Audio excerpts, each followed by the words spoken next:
Bora então ver sobre infrações e crimes de trânsito e também as suas penalidades e medidas administrativas quando cabíveis. Começar aqui conceituando, definindo alguns desses termos. O primeiro que a gente vai ver aqui é sobre infração de trânsito. Infração com R, tá? Não é inflação não. Cuidado para confundir com inflação. Não tem nada a ver com isso aqui. O infração vem de infringir, desobedecer. Então tá aqui, é inobservância. O que é inobservância? É o não observar, é o deixar de observar, o deixar de obedecer. É a inobservância de qualquer preceito deste código, das normas, regras e leis que estão neste código, da legislação complementar ou das resoluções do CONTRAN. Por que aqui eu coloquei ou das resoluções do CONTRAN em branquinho, quase sumindo? É porque recentemente o Supremo Tribunal Federal julgou procedente uma ação direta de inconstitucionalidade, entendendo que o CONTRAN não pode inovar, ele não pode criar infrações, ele pode até complementar o Código de Trânsito Brasileiro. Então, quando no CTB diz aqui que é infração a desobediências às resoluções do CONTRAN, o STF não concorda, por isso, em breve isso vai estar riscadinho lá no código e não vai mais poder servir aqui para autuar condutores. Então vai ter que ir ajustando o próprio Código de Trânsito Brasileiro. Por enquanto, deixa o texto do jeito que está. Cometeu a infração, ele vai sofrer penalidades. Penalidades são sanções, punições previstas pelo Código de Trânsito Brasileiro aplicáveis aos condutores infratores. São aqueles condutores que cometem infrações de trânsito. E agora presta atenção na dica. A responsabilidade pela infração, ela pode ser atribuída ao proprietário do veículo, ao condutor do veículo, ao embarcador ou ao transportador. Embarcador ou transportador quando se tratar de veículos de transporte de carga. Vamos falar aqui primeiro entre proprietário e condutor. Por quê? Porque nem sempre é o proprietário quem estava dirigindo. Vamos imaginar aqui a seguinte situação. Meu irmão tem um carro, emprestou esse carro para mim. Aí eu peguei esse carro dele e desloquei, fiz uma viagem de uma cidade a outra. No percurso, o policial que estava fiscalizando o trânsito me abordou, pediu a documentação do veículo e viu que ele estava com a documentação atrasada, irregular. Ele não estava com o licenciamento do ano. Aí ele vai autuar ali, vai lavrar o auto de infração, depois aquilo vai virar uma multa, no primeiro momento é só uma autuação, e aquela pontuação ela vai recair no prontuário de quem? A pontuação relativa à multa que aquilo ali vai virar. É uma multa gravíssima, 7 pontos a ser registrados no prontuário de alguém. Esse veículo não está licenciado. Ele vai recair sobre o prontuário do meu irmão, do proprietário do veículo. Porque essa infração ela está relacionada à regularidade do veículo. Quem é responsável por manter o veículo no documento em dia, pagar tudo bacaninha? É o proprietário. Portanto, nesse caso, vai ser o meu irmão, o dono do carro, que vai receber a pontuação. Num outro caso, naquelas infrações decorrentes de atos praticados na direção do veículo, aí já não tem a ver com a regularidade do veículo, tem a ver com a direção adotada ali, aí a responsabilidade é do condutor. Por exemplo, eu excedi o limite de velocidade. Tinha lá a fiscalização eletrônica, o policial me pegou ali no dispositivo portátil, né? E viu que eu estava excedendo a velocidade. Abordou, o senhor estava em excesso de velocidade, a infração aqui é tal, e essa pontuação ela vai recair sobre o prontuário de quem? No meu prontuário, eu, o condutor, não é no prontuário do meu irmão, ele não tem nada a ver com o fato de eu estar excedendo a velocidade. Então as infrações elas são assim, quando for relacionada à regularidade do veículo, é o proprietário que é responsável, então é ele que vai ter a pontuação no seu prontuário. Quando for decorrente de atos praticados na direção do veículo, o que eu estava fazendo, avancei o sinal vermelho, excesso de velocidade, estacionei em local proibido, aí no prontuário do condutor. Agora vamos falar de embarcador e transportador. Imagine o seguinte, esse aqui é o embarcador, é quem tem a carga para levar para algum lugar. E esse aqui é o transportador, é quem tem o caminhão. Então esse dono desse caminhão aqui, o transportador, ele chega no embarcador e fala assim, ó, o meu caminhão pode carregar até 10 mil quilos, até 10 toneladas, 10 mil quilos. E esse embarcador aqui fala assim, não, beleza, a carga que nós temos aqui só dá 10 mil quilos mesmo, não está tudo certinho. Mas ele não estava falando a verdade, o embarcador tem uma carga de 12 toneladas, colocou em cima do caminhão que só podia carregar 10 e colocou na nota fiscal que só tinha 10. Claro, senão o dono do caminhão vai ver que ali tem 12 e não vai deixar. Então o que acontece? Então esse caminhão pega, vai fazer viagem, no trajeto ele para na balança para fiscalizar. Aí vai ver que tem 12 toneladas. O que acontece? Quem que é a responsabilidade dessa infração? É do embarcador. Sabe por quê? Porque ele era o único embarcador, só tinha ele, e ele colocou na nota que tinha 10 toneladas e botou 12 toneladas no caminhão, enganando aqui o transportador. Então a responsabilidade aqui vai ser do embarcador, beleza? Um único embarcador e colocou na nota peso diferente daquilo que estava no caminhão. Agora vamos ver quando a responsabilidade é do transportador, do dono do caminhão. Veja bem, esse dono desse caminhão chegou nesse embarcador e disse assim: olha, eu tenho um caminhão aqui que pode transportar 10 toneladas. Aí esse embarcador falou assim: não, tranquilo, a minha carga aqui só dá 7 toneladas. E realmente só dá 7 toneladas. Aí ele fez a nota fiscal de 7 toneladas, colocou nesse caminhão e ficou tendo uma folga aqui. Não ficou de 3 toneladas ainda? Ele pode carregar 10, só colocou 7. Então o dono desse caminhão, o transportador, ele foi até um segundo embarcador, um outro camarada que tinha uma outra carga, e falou assim: o meu caminhão ainda tem uma folguinha lá. Você tem alguma carga para levar? Ele fala assim: tem sim, eu tenho aqui de 5 toneladas, cabe no seu caminhão? Aí o cara do caminhão fala assim: cabe, e não era para caber, né? Porque só tinha 3 de folga.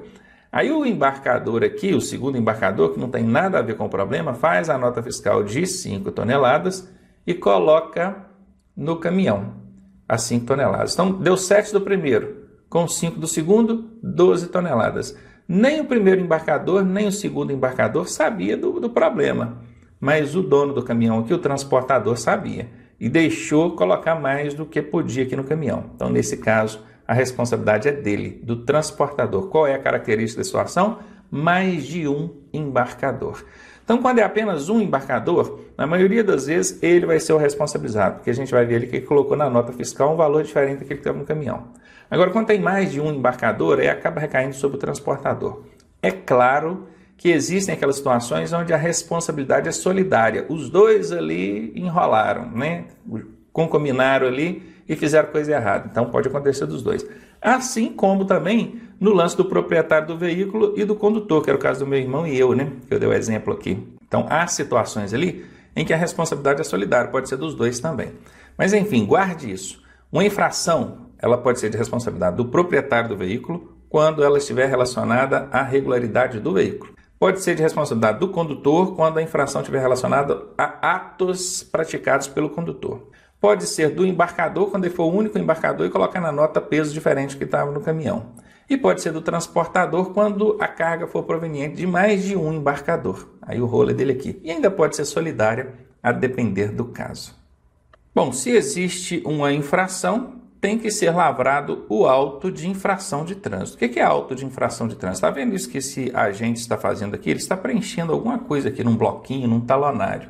Qualquer pessoa que vê essa cena diz que esse agente aqui está multando alguém. Na verdade, o agente da autoridade de trânsito não multa ninguém.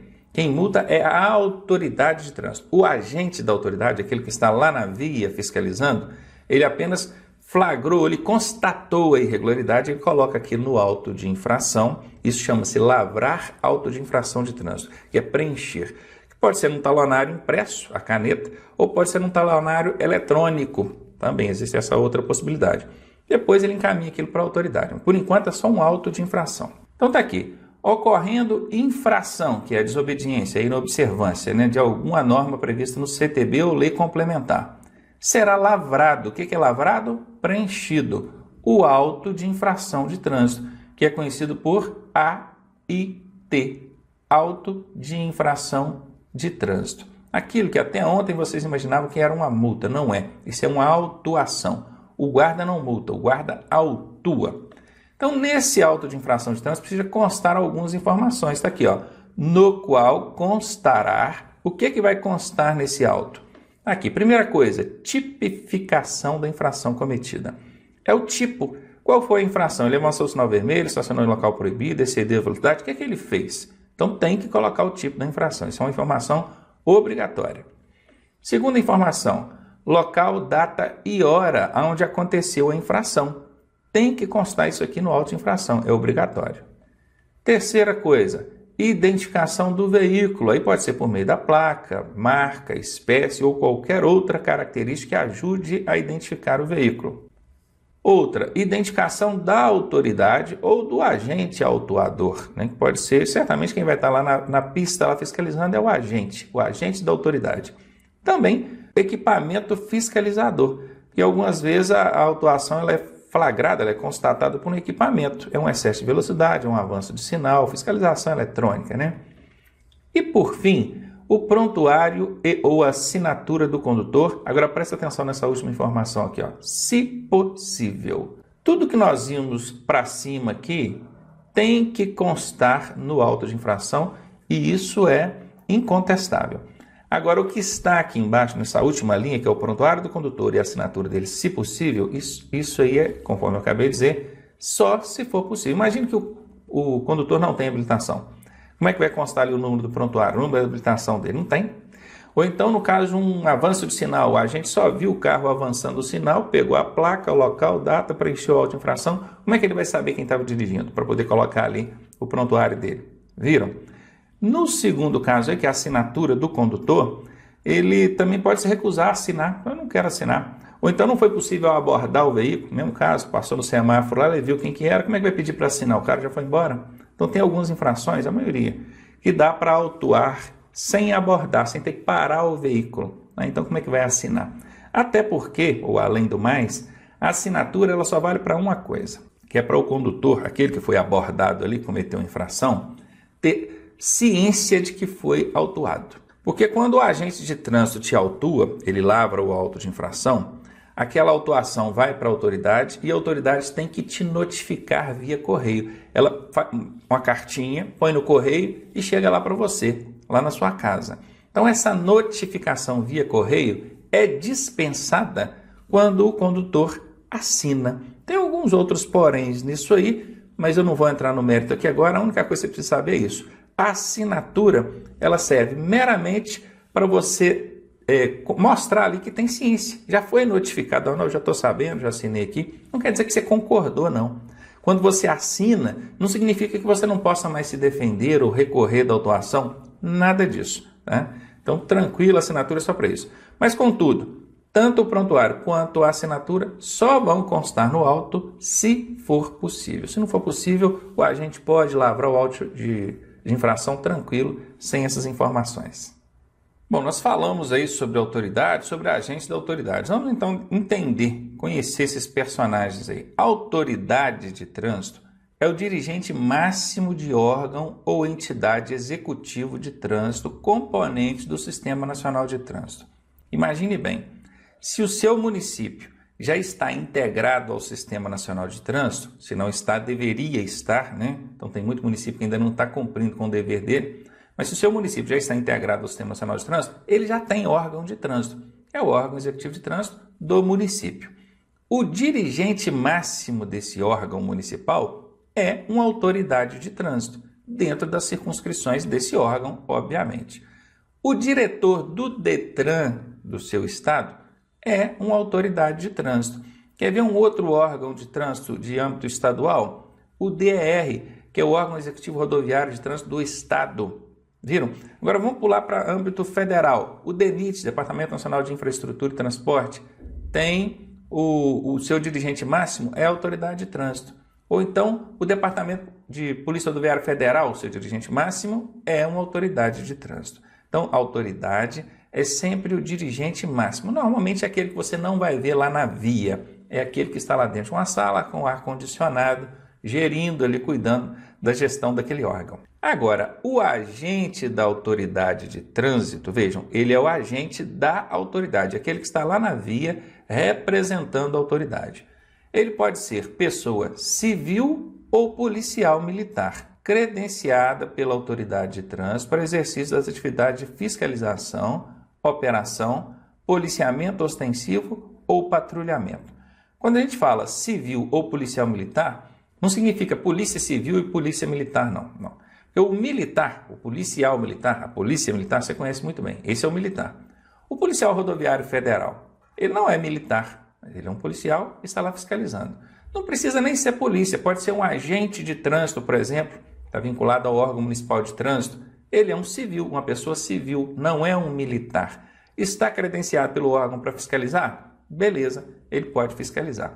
E aqui embaixo, quando fala, ó, ele está credenciado para fazer o quê? Para fiscalizar, para operar o trânsito, para policiamento ostensivo ou patrulhamento. Dando um destaque para esse último aqui, ó, policiamento ostensivo, normalmente a polícia militar, né? Está lá fardada fazendo policiamento ostensivo.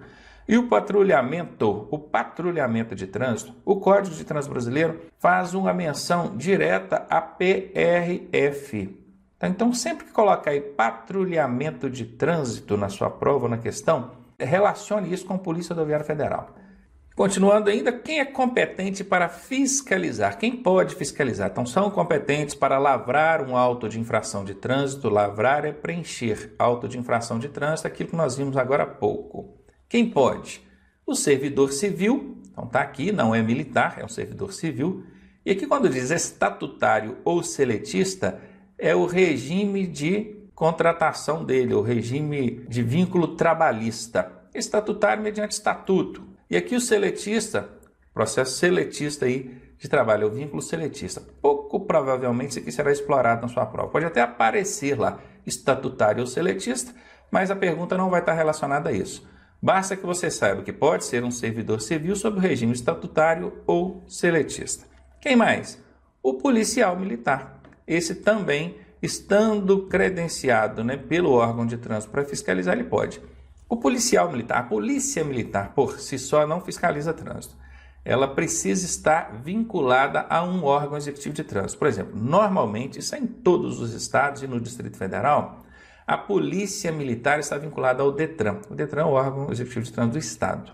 Então, a polícia militar vai fiscalizar a documentação do veículo, vai fiscalizar aquelas infrações relacionadas à regularidade do veículo e do condutor, documentação do condutor, porque essas são infrações de âmbito estadual. Tem também aquelas infrações de âmbito municipal, que são relacionadas à circulação. Avançou um sinal vermelho, ele então estacionou no local proibido, excedeu a velocidade dentro das vias do município. Essas infrações de competência do município, quem vai fiscalizar é o órgão municipal. A polícia militar pode fiscalizar? Pode, se estiver convênio, se tiver vínculo com o órgão de trânsito municipal. Normalmente quem fiscaliza essas infrações é os agentes de trânsito do próprio órgão, a guarda municipal, quando tem, e a polícia militar, quando conveniada. Só lembrando que a polícia militar fiscaliza? Sim, desde que conveniada. Polícia militar vai fiscalizar as rodovias estaduais, mediante convênio com o órgão executivo rodoviário do estado, o DR. Polícia militar pode fiscalizar nas rodovias federais, onde o DENIT ou a Polícia Rodoviária Federal fiscalizam, atuam? Pode. Se houver um convênio entre a Polícia Militar e esses órgãos, pode. Então, entendam isso. A Polícia Militar sempre vai fiscalizar mediante convênio. Se ela fechou convênio com o município, ela fiscaliza aquelas infrações de competência do município. As do Estado, da mesma coisa. Se ela tiver convênio, ela vai fiscalizar. Lembrando que, em quase 100%, se não 100% das vezes, as infrações de competência do Estado, que estão aí nas rodovias estaduais pelo DR ou dentro das outras áreas aí, que é o DETRAN, a Polícia Militar sempre tem convênio, sempre. Tá? Então, essa aí é de competência dela mesmo fiscalizar. E avançando, a gente falou aqui do auto de infração de trânsito, né? O AIT, aquele que o agente de trânsito vai lavrar. Então, ele lavrou esse auto de infração de trânsito e mandou para a autoridade analisar. Esse auto ele pode ser arquivado. Vejam que está destacado aqui para vocês. Olha, o auto de infração de trânsito poderá ser arquivado, olha, engavetado, e o seu registro julgado insubsistente, ou seja, não procede ali com o processo para poder punir o condutor. Quando é que isso pode acontecer, hein? Em duas situações. Quando o auto for inconsistente ou irregular, foi preenchido de forma inadequada, não tem fundamento legal, ou então se a autoridade de trânsito não conseguir notificar o proprietário do veículo em no máximo 30 dias. Vamos entender esse segundo caso aí. O agente lavrou o auto de infração e encaminhou isso para a autoridade. Aí a autoridade tem que notificar o proprietário via correio, cartinha, lembra que eu disse? Pois é. Só que por excesso de trabalho, por esquecimento, algum problema, uma greve, qualquer problema, a autoridade não conseguiu expedir a notificação dentro do prazo de 30 dias. Nesse caso, o auto de infração deve ser arquivado, não deve proceder com o processo para punir o condutor. Isso é o que está na lei, isso é o que está na regra. Nós não vamos entrar em detalhes, mas é assim. A própria autoridade, ela já engaveta quando ela percebe que passou dos 30 dias? Na maioria das vezes, não.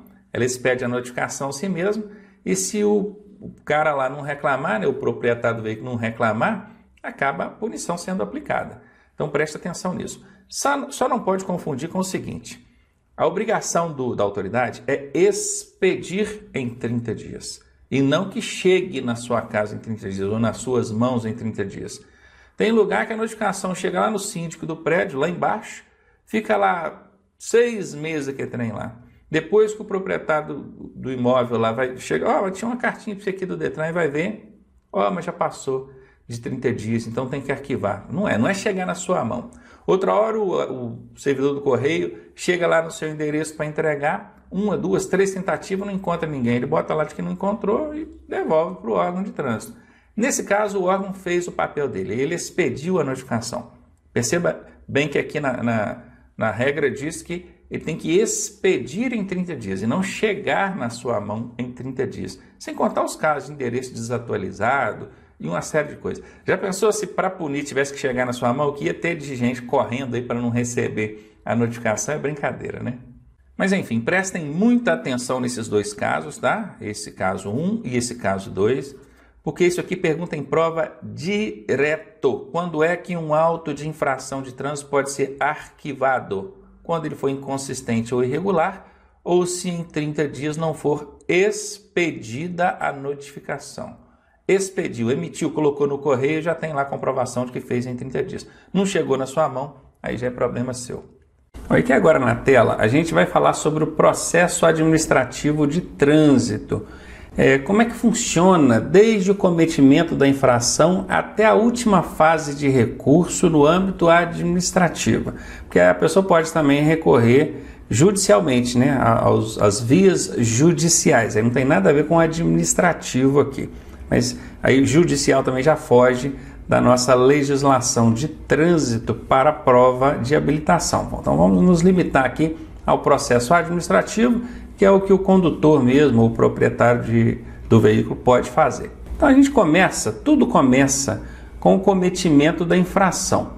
O condutor comete uma infração e aí o agente que está fiscalizando, ou então pode ser por meio eletrônico, né, se for uma fiscalização eletrônica, vai fazer a autuação, vai lavrar a autuação. O termo utilizado é esse mesmo, lavrar. Parece com lavar, né? Mas não é lavar roupa, não. É lavrar, preencher o auto de infração. Esse AIT significa auto de infração de trânsito. Então, o agente fiscalizador constatou aqui o cometimento da infração e vai então lavrar o auto de infração. Ele preencheu ali aquele auto de infração, que ainda não é a multa. Tem muita gente que fala assim, o policial me multou. Ele não multa, na verdade ele autua, ele preenche, lavra o auto de infração e encaminha para a autoridade de trânsito dar prosseguimento no processo. Então o próximo passo, depois do auto de infração lavrado, é encaminhar esse auto de infração para a autoridade de trânsito. A autoridade de trânsito, conforme a gente já viu nas aulas passadas aí, é o diretor do órgão de trânsito, o diretor máximo, né? Então ele vai analisar esse auto de infração e ver se ele é consistente. O que é ser consistente? É se ele está dentro dos requisitos exigidos na legislação. Está tudo certinho, bacaninha, essa autuação ela realmente é dessa maneira, essa infração aconteceu, está tudo certinho? Bacana, vai prosseguir com o processo. Se a autoridade de trânsito, analisando o auto de infração, entender que esse auto é inconsistente ou irregular, ele vai fazer o quê? Ele vai arquivar. Você quer ver um exemplo de inconsistência no auto de trânsito? Vamos supor que um morador de uma determinada rua viu uma pessoa cometeram infração. Ele passou lá falando ao celular. Eu vi aqui o fulano de tal. E até filma, ele pode até filmar, olha que interessante. Esse morador filmou o camarada passando lá, falando ao celular enquanto dirigia. Aí ele foi no policial, ou fiscal de trânsito ali, mostrou a filmagem e esse policial, com base naquela filmagem, foi e lavrou o auto de infração, e nesse caso vai ser a responsabilidade atribuída ao proprietário do veículo, né? Porque não tem nem como pegar ali os documentos de quem estava conduzindo para poder fazer constar no auto. E pode, tranquilo, pode lavrar esse auto sem a presença do proprietário. Mas ele não pode lavrar esse auto por indicação de testemunha, de terceiro, ainda que tenha sido filmado. Isso é irregular, não pode. O policial, o agente de trânsito, ele só pode autuar naquilo que ele constatou, ele presenciou, ele viu acontecer. Eu tenho filmagem, eu tenho testemunhas, não serve. É só no que ele viu. O auto de infração só pode ser lavrado com base no que ele viu. Então imagina essa situação, o morador foi lá, filmou, aqui eu estava falando no celular e dirigindo, e o policial, o agente de trânsito, foi e fez a autuação com base naquele testemunho, naquela filmagem. Isso é um auto de infração irregular. Então o que a autoridade de trânsito vai fazer? Volta comigo aqui na tela. Vai arquivar esse auto de infração. Ele vai ser arquivado. Agora, se o policial viu mesmo que o camarada estava falando no celular, ele presenciou isso, então a autuação ela vai ser considerada válida e então a autoridade de trânsito vai notificar o proprietário do veículo de que esse veículo foi autuado. Olha, notificação do auto de infração de trânsito. O que é notificar? É avisar. Vai mandar via correios, hoje em dia até via aplicativo é possível, né? A notificação pode ser por aplicativo. Vai mandar lá para o proprietário do veículo, explicando, olha, aqui no dia tal, o seu veículo foi flagrado cometendo infração tal. E aí esse proprietário, se não era ele que estava dirigindo, se esse veículo estava emprestado, ou com algum outro ali da casa dele que pegou o carro e tal, ele tem um prazo para apresentar o infrator, que é para essa pontuação não recair no prontuário dele.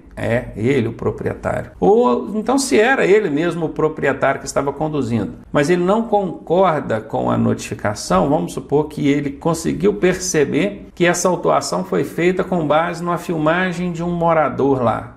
Ele conseguir provar isso, ele vai alegar isso numa defesa prévia. Perceba que ainda não é recurso de multa, é uma defesa prévia. O que é prévia? É antes da multa ser aplicada.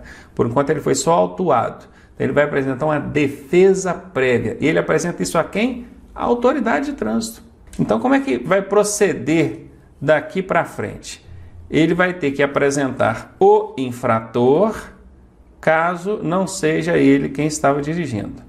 Ou então vai apresentar a defesa prévia, caso ele discorde da maneira como a autuação foi colocada. Apresentada a defesa prévia e acatada pela autoridade de trânsito, essa autuação será arquivada e o processo não vai continuar. Agora, se essa defesa prévia não foi acatada pela autoridade de trânsito, ou então se o proprietário simplesmente apresentou o infrator, não era eu que estava dirigindo, era outra pessoa, o processo vai continuar, né? E esse apresentar o infrator é simplesmente para livrar da pontuação recair sobre o proprietário. Que aí a pontuação vai para quem realmente estava dirigindo. Mas o valor pecuniário, o valor da multa, essa fica atribuída ao veículo, tá? Não tem como livrar, não. Qual que é o prazo em que o camarada tem aqui, o proprietário do veículo, para apresentar o infrator ou então apresentar defesa prévia? 30 dias é o prazo que ele tem. Feita aí passada essa fase, se a autoridade de trânsito indeferiu, ou seja, não acatou a defesa prévia, o que a autoridade de trânsito vai fazer? Vai aplicar a penalidade e vai avisar o proprietário. Então ele vai notificar o proprietário do veículo que esse veículo foi penalizado, que esse condutor foi penalizado. Essa penalidade, em 90% das vezes, vai ser uma multa. Podem ter outras penalidades. Em alguns casos acontece também a suspensão do direito de dirigir e outras penalidades. Mas a multinha vai estar sempre ali. Há alguns casos em que a multa não vai ser aplicada. Às vezes vai ser aplicada uma advertência por escrito ou outros casos ali. Mas em quase todos os casos, essa penalidade será uma multinha. Então, quando esse proprietário receber lá na casa dele, via correio ou via aplicativo, a notificação, o aviso da penalidade, aí sim ele vai entrar na fase de recurso. Naquela primeira fase lá ele estava apenas fazendo uma defesa prévia. Aqui ele vai recorrer, porque ele foi punido e não concorda. Aí ele recorre a quem? Recorre a JARI, aquela Junta Administrativa de Recursos de Infrações, que nós já falamos dela anteriormente. Essa JARI vai julgar o recurso desse proprietário do veículo ou desse condutor, e se esse recurso for acatado, se ele for deferido, essa autuação não, agora já é a penalidade, essa penalidade será arquivada e ele não vai sofrer nenhuma punição. Agora, se não, meu amigo, aí vai indeferir e ele vai ter mesmo que pagar a multa, cumprir ali com as penalidades. O prazo para recorrer é 30 dias. O prazo para JARI julgar é 30 dias. Tudo dentro do processo administrativo de trânsito é 30 dias. A única coisa que foge desse prazo aí é o prazo para que o processo administrativo seja aberto, né, que tenha no máximo 180 dias, porque se ele não for aberto em até 180 dias, essa infração, essa autuação vai prescrever e então nada desse processo aqui vai poder acontecer. O cara cometeu infração, o agente de trânsito viu e autuou. Mandou para a autoridade tem 180 dias. É nessa fase aqui, né, na fase de análise de consistência. 180 dias para dar prosseguimento no processo. Se não fizer, prescreve. Então, tirando isso aqui, que é 180 dias, o resto tudo aqui, meu amigo, é 30 dias. Aonde aparecer prazo aqui, é prazo para isso, prazo para aquilo, é tudo 30 dias. Guardou? Assim fica mais fácil, né? Então aqui para JARI recorrer, ela vai ter também 30 dias. Para julgar, né? Aliás, o recurso, ela vai ter 30 dias. Se esse recurso foi indeferido, se a JARI não aceitou o recurso do proprietário do veículo ou do condutor, ele ainda tem um outro recurso, em segunda e última instância administrativa, que é aqui, ó, recurso em segunda instância. Esse recurso vai ser encaminhado à junta especial da JARI, uma junta especial, ou então ao CETRAN, que é o Conselho Estadual de Trânsito. Ele vai fazer essa análise em última instância. Só não vai ser o CETRAN quando a infração for, quando a autuação, né, tiver sido lavrada pela Polícia Rodoviária Federal ou pelo DENIT, Departamento Nacional de Infraestrutura. Por quê? Porque tanto a PRF quanto o DENIT são órgãos de circunscrição nacional. E o CETRAN é o Conselho Estadual de Trânsito. Então ele não vai julgar os recursos aí de autuações lavradas pela PRF e pelo DENIT, não vai. A ANTT também, Agência Nacional de Transporte Terrestre, não vai. Mas aí quem vai fazer, no caso, seria a junta especial. Agora, se for por qualquer outro agente fiscalizador, por qualquer outro órgão fiscalizador, seja o órgão municipal, polícia militar, aí vai ser o CETRAN mesmo que vai analisar aqui em segunda instância. E qual que é o prazo? 30 dias do mesmo jeito, sempre. Todos os prazos aqui no processo são 30 dias. Se foi deferido esse recurso, já em última instância, né, que é segunda e última instância administrativa, então ele vai ser arquivado e esse condutor de veículo, esse proprietário, não vai pagar nenhum valor, não vai ter nenhuma pontuação registrada no seu prontuário. Agora, se foi indeferido, se persistiu ali a aplicação das punições, aí vão ser aplicadas as penalidades e o responsável, né, seja o proprietário, o condutor, vai ter que cumprir com essas punições, com essas penalidades, para estar então em dia, em quitado, tudo quitado, para voltar a dirigir. Então aqui nós temos basicamente três fases. Vamos ver aqui, ó. Tem essa partezinha verde, que é onde aconteceu o cometimento da infração, o policial ou agente de trânsito lá autuou, lavrou o auto de infração, mediante constatação presencial, não pode ser por testemunha, por vídeo de terceiro. Ah, mas o meu colega lá foi autuado por uma câmera de vídeo monitoramento lá na rua tal, mas aí é a câmera do próprio órgão de trânsito, lá tinha placa indicando, olha, a área fiscalizada por vídeo monitoramento, tem a placa, tem que ter, aliás, a placa avisando que aquela área é fiscalizada por vídeo monitoramento. Lá numa central tinha agentes fiscalizadores vigiando, então ele constatou por meio da câmera, né, que estava lá ao vivo, na hora, né, ele não estava lá em loco, na via, mas ele estava dentro de uma sala onde tinha várias câmeras e ele fiscalizou e viu, aí pode. Mas câmera de morador, filmar as fotos do morador não pode não, tá? E aí a autoridade aqui analisou consistência, arquivou ou prosseguiu com o processo. Então nessa primeira fase, essa área verdinha, depois a área azul é onde tem a apresentação do infrator, quando não era o proprietário que estava dirigindo, né? E então a defesa prévia, que ainda não foi aplicada nenhuma penalidade. Na outra fasezinha aqui já entra a notificação da penalidade com recurso a jari e por fim o recurso em segunda e última instância administrativa. Essa parte de processo administrativo, ela parece um pouco complicada para quem nunca viu. Por isso eu sugiro que você assista várias vezes isso aqui, para você entendendo as fases, como é que elas funcionam. 99% dos condutores não entendem absolutamente nada de processo administrativo de trânsito, que resumidamente é isso que está aqui na tela.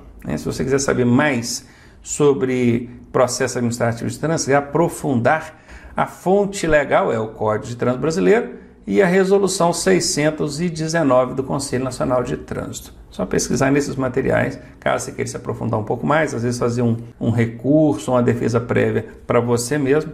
Então tá aí a fonte.